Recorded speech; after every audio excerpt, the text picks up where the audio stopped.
നമസ്കാരം. ഞാൻ സുനിൽ ബോംബെ. ഞാനിന്ന് നിങ്ങളടുത്ത് പറയാൻ പോണ കാര്യം കേട്ട് കഴിഞ്ഞാൽ നിങ്ങൾ ഞെട്ടും.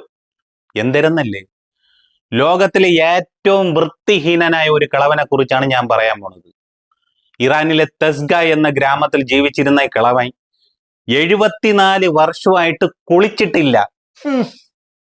അതിന് ഈ കിളവൻ പറയുന്ന ഐഡിയ എന്തിരെന്നറിയോ? കുളിച്ചാൽ എനിക്ക് വല്ല മാരകമായിട്ടുള്ള അസുഖം പിടിക്കും, അല്ലെങ്കിൽ ഞാൻ തട്ടിപ്പോവും. കുളിക്കാതിരിക്കാനുള്ള കളവന്മാരുടെ ഓരോ ഐഡിയയെ. 20ാമത്തെ വയസ്സിലാണ് അവസാനമായിട്ട് ഈ കളവൻ കുളിച്ചത്. അത് അച്ഛനമ്മയും ഓട്ടിച്ചിട്ട് അടിച്ച് കുളിപ്പിച്ചതായിരിക്കും. അതിനുശേഷം കുളിച്ചിട്ടേയില്ല. ഈ കളവന്റെ തീറ്റി എന്തരെന്നറിയാവോ? അഴിഞ്ഞ് ചത്ത് ചീഞ്ഞളിഞ്ഞ് കിടക്കുന്ന മൃഗങ്ങളുടെ മാംസം. അതും മുള്ളമ്പന്നിയെ കിട്ടിയ ഈ കളവൻ വിടൂല.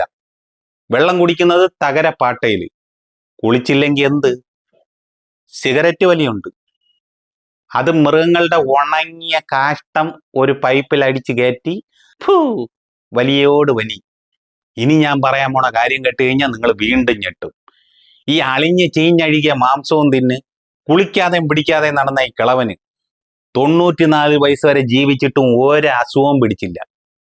ഞെട്ടിയ ഇവിടെ കുളിച്ച് കുറിയും തൊട്ട് നടന്നിട്ട് കാൽമുട്ട് വേദന, കൈമുട്ട് വേദന, നടുവേദന, കഴപ്പ്, തരിപ്പ് എല്ലാം ഉണ്ട്. പക്ഷെ ആ ഗ്രാമത്തിലുള്ളവർക്ക് നാറ്റം സഹിക്കാൻ വയ്യാതെ ഈ കിളവനെ പിടിച്ചുകൊണ്ടുപോയി തേച്ചൊരച്ചു കുളിപ്പിച്ചതും ആള് ഡിം. ഉടനെ തട്ടിപ്പോയില്ല. ഒരു 2-3 മാസം കിടപ്പിലങ്ങ് കിടന്നു.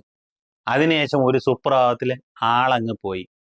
ആ കിളവൻ അപ്പോഴേ പറഞ്ഞയാണ്, എന്നെ കുളിപ്പിക്കല്ലേ എന്ന്.